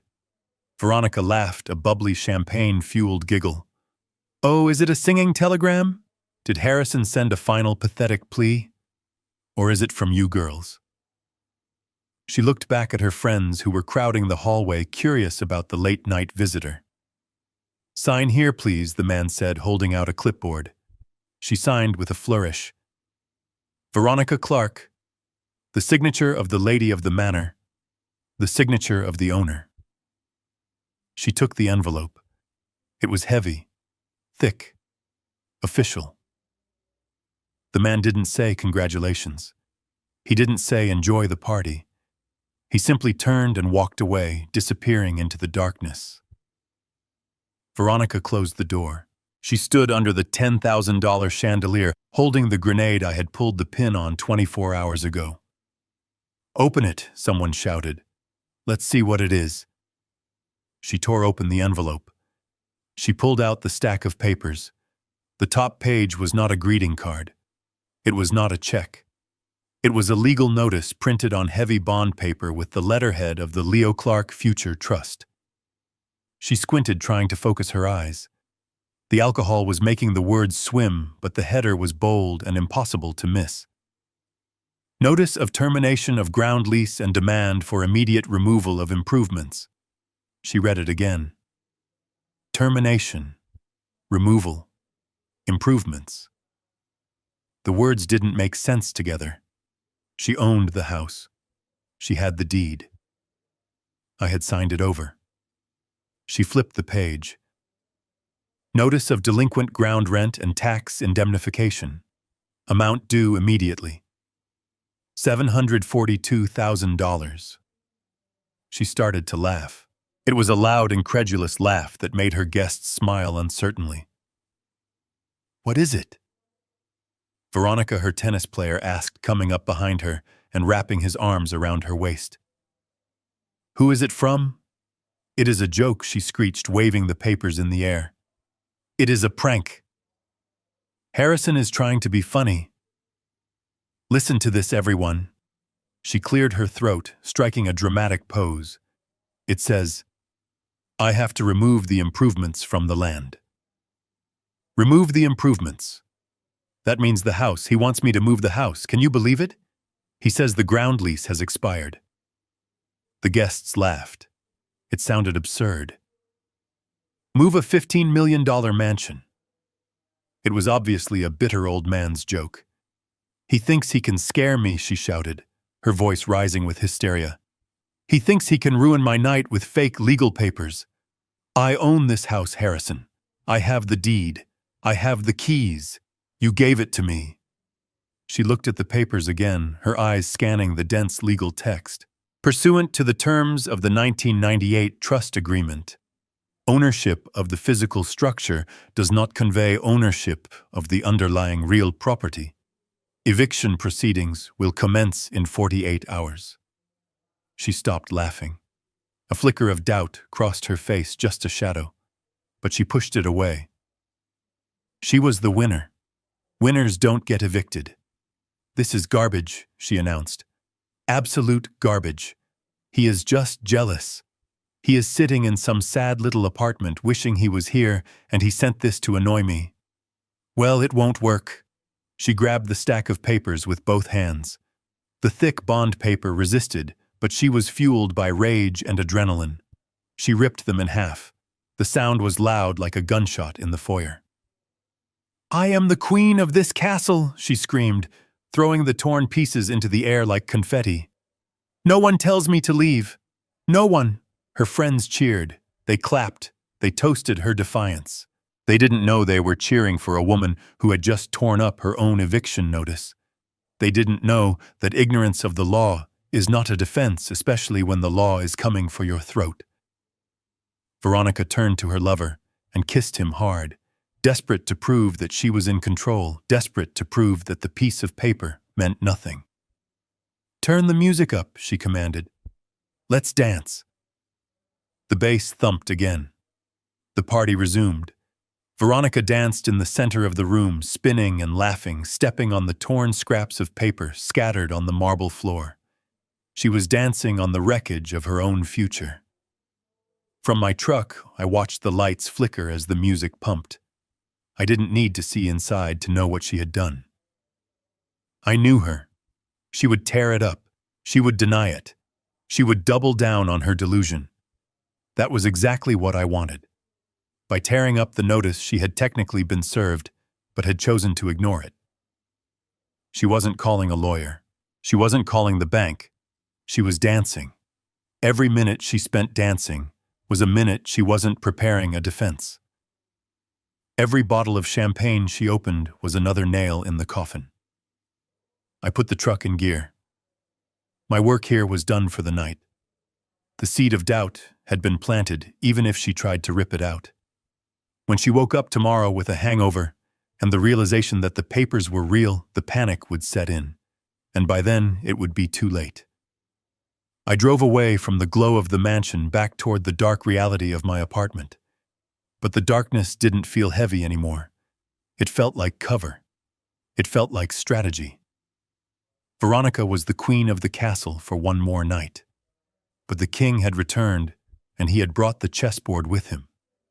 And she didn't even know she was already in checkmate. The courtroom was cold and smelled of floor wax and old wood, the distinct scent of a place where lives are disassembled and assets are divided. Veronica sat at the plaintiff's table looking less like a grieving divorcee and more like a avenging angel. She was wearing a black dress that cost more than my first 3 cars combined, and her face was set in a mask of righteous indignation. Beside her, Richard Sterling was arranging his papers with the confidence of a man who believes he has already won the lottery and is just waiting for the check to clear. They had sued me. It was a bold move. After tearing up the eviction notice at her party, Veronica had gone on the offensive. She filed an emergency motion for a restraining order and a civil suit for harassment, claiming that I was using fraudulent legal documents to terrorize her in her own home. She wanted the judge to hold me in contempt. She wanted damages. She wanted to strip the last shred of dignity I had left. I sat at the defendant's table with Sarah. We didn't have stacks of files. We didn't have a team of paralegals. We just had the battered metal box from my apartment sitting between us. The judge was a stern woman named Judge Patterson, who looked like she had no patience for rich people squabbling over beach houses. She peered over her glasses at Richard. "Mr. Sterling," she said, her voice dry, "you are alleging that the defendant, Mr. Clark, has engaged in a campaign of harassment by serving your client with fake eviction notices for a property she legally owns. Is that correct?" Richard stood up, buttoning his jacket. He smiled that shark smile. "That is correct, Your Honor. Just 3 days ago, Mr. Clark signed a binding settlement agreement transferring full ownership of the Malibu estate and the New York penthouse to my client. We have the signed deeds right here." He gave her the keys. He walked away. And then, in a fit of seller's remorse, or perhaps just spite, he hired a process server to disrupt her housewarming party with these absurd documents, claiming she has no right to be there. It is emotional abuse, Your Honor. It is a desperate attempt to claw back what he legally signed away. He walked to the bench and handed the judge the settlement agreement. "Here is the transfer of title, Your Honor, signed by Harrison Clark. It grants Veronica Clark 100% ownership of the residence at 1088 Malibu Road. It is airtight." Judge Patterson scanned the document. She looked at me. "Mr. Clark," she said, "did you sign this document?" I stood up slowly. My knees popped in the quiet room. I didn't look at Veronica. I looked straight at the bench. "Yes, Your Honor," I said. I signed it. I transferred ownership of the structure to my ex-wife. I gave her the house. "Then what is this?" Richard interrupted, waving the torn eviction notice in the air. "Why are you sending her eviction notices for a house you admit you gave her?" "Because," I said, my voice rising just enough to cut through his theatrics, "owning the house is not the same thing as owning the land it sits on." The room went silent. Richard frowned. He looked at the deed in his hand, then back at me. "What are you talking about?" he scoffed. "It is real estate. The land and the house are one and the same." "Not in this case," I said. I opened the metal box. I took out the yellowed file from 1998. I walked to the bench and placed it next to Richard's papers. "Your Honor, if you will look at the document labeled Trust Deed and Ground Lease, you will see that 25 years ago I severed the estate. I transferred the underlying real property, the land itself, into an irrevocable trust called the Leo Clark Future Trust. I did this to protect the asset for my heirs." Sarah stood up and handed a copy to Richard. He took it, his hands shaking slightly. He began to read, his eyes darting back and forth across the page. I continued speaking to the judge. The entity that owned the physical structure, the house, the pool, the garage, signed a 25-year ground lease with the trust. That lease, Your Honor, contained a specific clause regarding the transfer of the structure. It states that if the structure is transferred to a non-blood relative, the ground lease does not automatically transfer. It terminates. Judge Patterson flipped through the old file. She found the clause. She read it silently, her lips moving slightly. Richard looked up from the paper, his face draining of color. He looked at Veronica, who was staring at him with wide, confused eyes. "Richard," she hissed. "What is he saying?" He is saying, Richard stammered, that you own a pile of bricks, Veronica, but you don't own the ground. Objection, Richard shouted, turning back to the judge, desperate to regain control. This is archaic. This is a technicality. The settlement agreement clearly implied the transfer of the entire property. The intent was clear. The intent of the settlement agreement was to transfer the assets listed, I countered. The asset listed was the residence, the structure. The land was never listed because I didn't own the land personally. The trust owned it. I could not give her what was not mine to give. Judge Patterson looked up from the documents. She took off her glasses. She looked at Richard with a mixture of pity and annoyance. Mr. Sterling, she said, did you do a title search on the underlying land before you advised your client to sign the settlement? Richard opened his mouth, but no sound came out. He hadn't. He had seen the deed to the house and assumed it included the land. It was a rookie mistake. A mistake born of arrogance. No. Your Honor, he whispered. The judge turned to me. Mr. Clark is the trust currently the legal owner of the parcel in question. Yes, Your Honor. And has the ground lease expired? It expired at midnight on the date of the transfer, Your Honor. The notice served to Ms. Clark was a formal notification of lease termination and a demand to surrender the land or enter into a new lease agreement. Judge Patterson nodded. She picked up her gavel. This court finds that the documents presented by the defendant are valid. The separation of land and improvement is a legal and binding structure common in commercial real estate, and perfectly legal in residential cases if properly documented, which this appears to be. She looked at Veronica. Ms. Clark, you are the legal owner of the house. However, you have no legal right to occupy the land beneath it.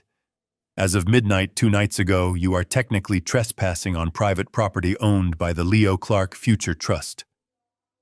Veronica stood up her chair, scraping loudly. Trespassing, she screamed. It is my house. He gave it to me. I have the keys. You have the keys to a building, ma'am, the judge said, her voice hard. But that building is parked on someone else's lot, and that someone else has the right to ask you to move it. Move it, Veronica shrieked. It is a $15 million mansion. How am I supposed to move it? That is not the court's problem, the judge said. The owner of the land has the right to demand a clean lot, or they have the right to charge you rent for the privilege of keeping your house there. Judge Patterson banged the gavel. The sound was like a gunshot. Case dismissed. The harassment suit is baseless. The eviction notice stands. Mr. Sterling, I suggest you advise your client to negotiate with the landowner immediately before they bring in the bulldozers. The courtroom erupted in murmurs. Veronica collapsed back into her chair, looking as if she had been physically struck. She looked at Richard, but he couldn't meet her eyes. He was busy stuffing papers into his briefcase, trying to figure out how he was going to explain this to his partners. I stood there feeling the cold air of the courtroom against my face. It was done. The trap had sprung. The jaws of the trust had snapped shut around her ankle, and she hadn't even seen the teeth until it was too late. Sarah leaned over to me. You did it, she whispered. She owns nothing. I looked at Veronica. She was staring at her hands, the same hands that had signed away her son for a check. She was beginning to realize that the check wasn't going to be enough. Not nearly enough. I walked over to their table. Richard stepped back as if I were radioactive. Veronica looked up at me, hatred and fear warring in her eyes. You tricked me, she spat. You old bastard. You tricked me. I didn't trick you, Veronica, I said, my voice calm. I gave you exactly what you asked for. You just didn't ask the right questions. I placed a card on the table in front of her. It was the business card for the trust administrator. Call him, I said. He has the new lease terms ready. She looked at the card. What terms? I smiled. Market rates. Veronica. Market rates. I turned and walked toward the door. I didn't need to stay for the aftermath. I knew what was coming next. The realization of the debt. The realization of the taxes. The realization that she was bankrupt. I walked out of the courtroom and into the hallway where Leo was waiting. He was sitting on a bench, his headphones around his neck, looking anxious.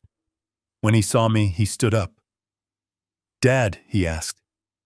"What happened?" I put my arm around his shoulder. "Let's go get some pizza, son," I said. "We have a lot to talk about. And you have some papers to sign." "What papers?" he asked, falling into step beside me.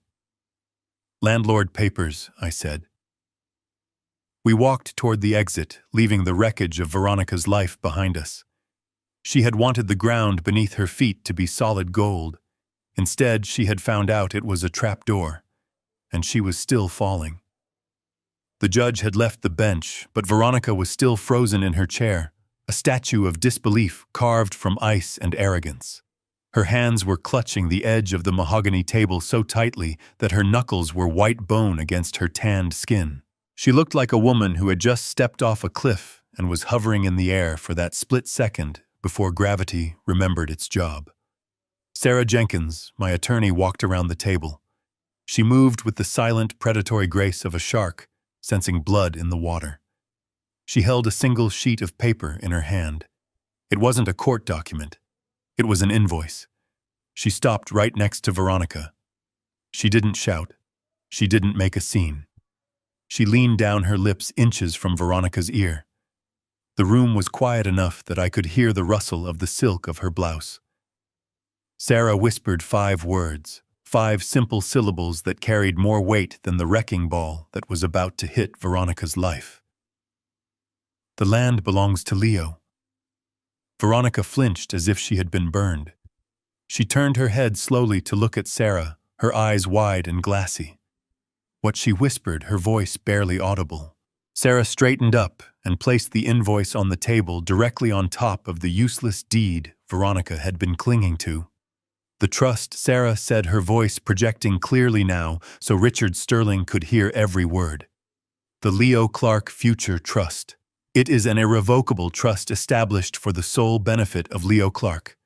Harrison is the grantor, but Leo is the beneficiary. You just signed away your son, Veronica. And in doing so, you signed away the only leverage you had to stay on that property.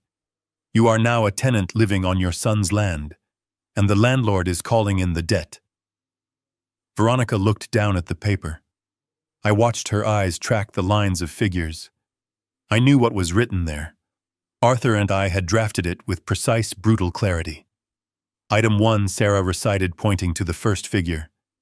"Current market ground rent for beachfront property in Malibu, zip code 90265. Adjusted for inflation and demand. $60,000 per month. Effective immediately. Payable in advance. The first payment is due by close of business today." 60,000, Veronica choked out. That is impossible. No one pays that. "That is the rate," Sarah said coldly. "If you don't like it, you are free to move your house elsewhere." Item 2. Sarah continued, her finger moving down the page. "This is the painful part.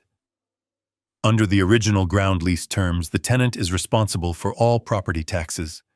However, since the previous owner of the structure was also the grantor of the trust, the taxes were paid directly.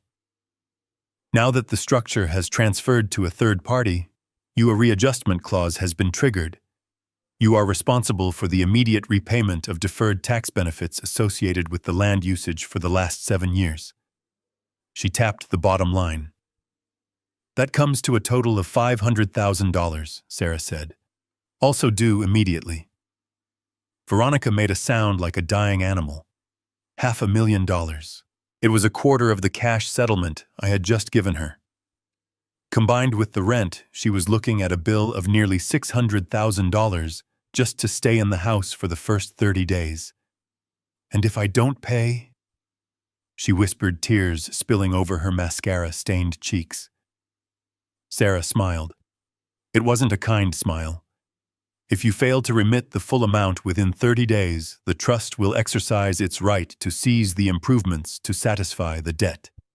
That means the trust will repossess the house, the garage, the pool, and everything inside it. You will walk away with nothing, Veronica. Less than nothing, because you will still owe the legal fees for the eviction. Veronica looked at Richard Sterling. "Help me," she pleaded. "Richard, do something. Tell them they can't do this." Richard was pale. He was stuffing papers into his briefcase, his hands shaking. He knew the law. He knew he had been outmaneuvered.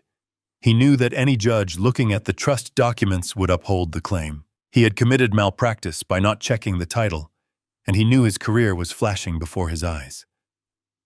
I need to review the documents," Miss Clark, Richard stammered, backing away from the table. We will be in touch."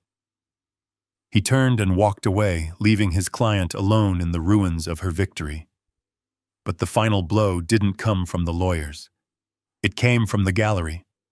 The tennis instructor, the boy with the bleached hair and the linen suit, had been watching the entire exchange. He had heard the numbers. 60,000 a month, 500,000 in debt.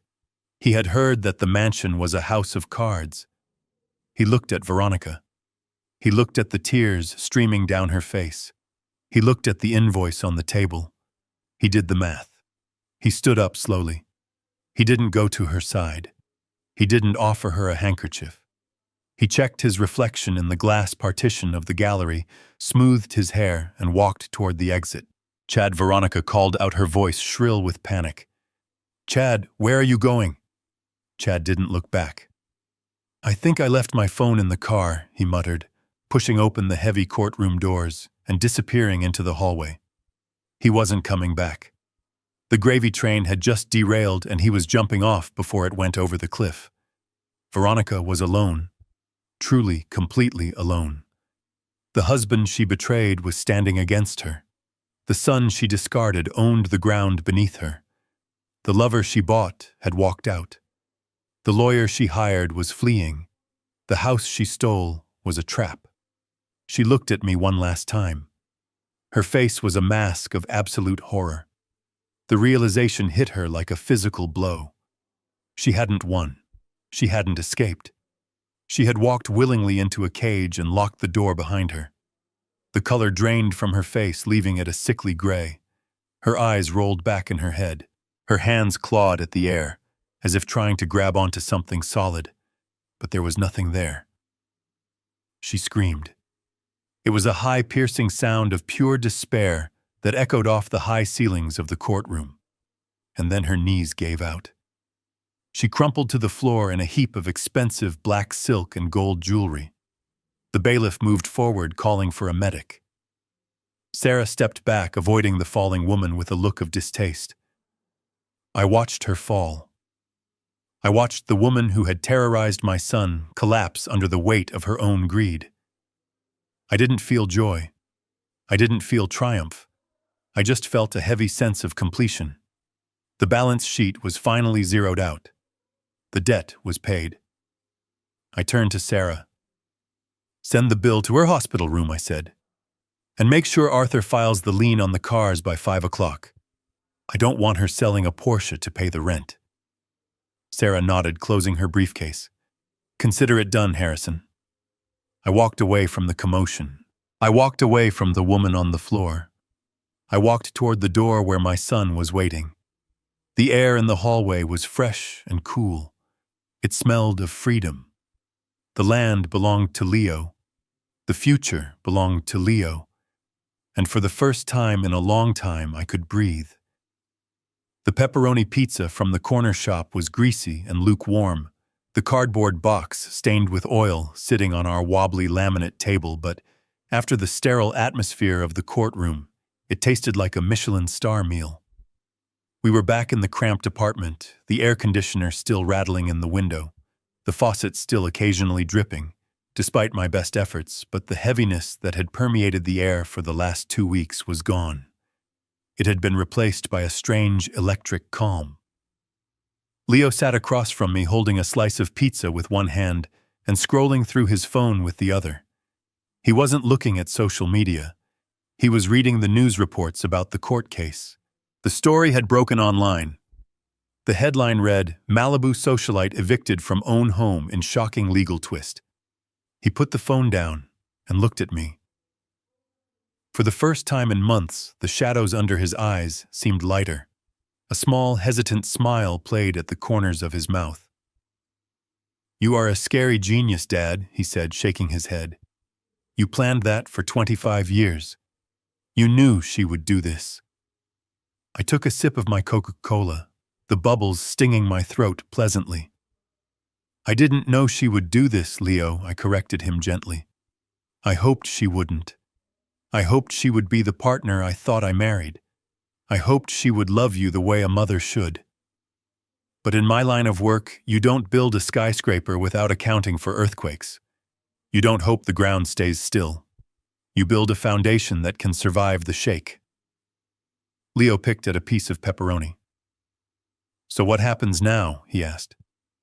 "Does she really have to move the house?" I wiped my hands on a paper napkin. "She has two choices," I explained, leaning back in the cheap metal chair. "She can pay the rent and the back taxes, which we know she cannot afford. Or she can try to sell the house to a third party." Leo frowned. "But who would buy it if the rent is $60,000 a month?" "Exactly," I said, pointing a finger at him. "No one. No sane investor will touch a property with that kind of carrying cost and a hostile landlord. She will list it for $15 million, then 10, then 5. It will sit on the market for months, bleeding her dry. Eventually, she will be desperate. She will be facing bankruptcy. She will have to sell it for pennies on the dollar just to get out from under the debt. And who will buy it?" Leo asked, his eyes widening as he saw the endgame. "Your trust will buy it," I said. "Arthur has a standing order. When the price drops below $1 million, which is basically the scrap value of the materials, the trust will step in and make a cash offer. We will buy back our own house for a fraction of what I paid for it. And since the trust owns the land, the ground lease issue disappears the moment the title transfers to the trust." Leo let out a low whistle.